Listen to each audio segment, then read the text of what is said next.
அந்த மாதிரி நீங்க ஆயத்தப்படுங்க. தேவனுடைய பசங்க சோத்திரம்ல. ஆகையினாலே கர்த்தர் நம்மளுடைய இப்ப இருக்கிற ஸ்டேட்டஸை மாத்தி உயர்ந்த இடத்துல வைக்க முடியாது. தேவனுடைய திட்டம் ஒன்று இருக்கு, தேவனுடைய நினைவு ஒன்று இருக்குது. அதை கர்த்தர் இயேசு மூலமா பூமியை ஸ்தாபித்து இம்மட்டும் நடத்தி கொண்டு வருகிறார். இனிமேல் நடத்துவாங்க 5 சாட்சியை பார்த்தோம். உலக வாழ்க்கையிலும் கர்த்தர் நம்மளை பெரிய ஆட்களுக்கு ஒத்த நாமத்தை கொடுத்து நம்மளை உயர்த்துவாராக. ஹalleluya.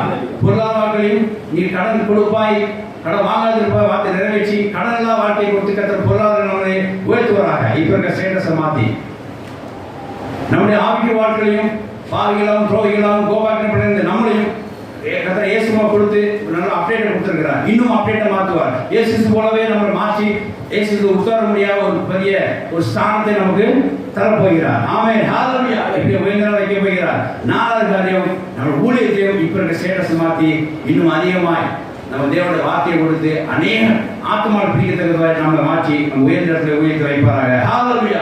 நம்முடைய குடும்ப வாழ்க்கையை நம்ம சன்னதிகளை இப்ப இருக்கிற விசுவாசங்களை இன்னும் அப்டேட் பண்ண செய்து நம்மளோட பிள்ளைகளும் அப்டேட் செய்து சன்னதி அப்டேட் செய்து கர்த்தர் வருவதற்கும் அந்த விசுவாசங்களை காண முடியாது. கர்த்தர் நம்ம உயர்ந்த வைப்பாராக. ஆமென். ஹalleluya.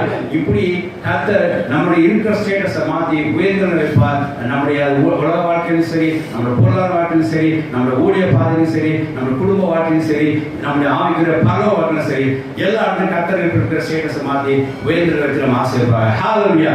ஏன்னா இது கர்த்தருடைய திட்டமா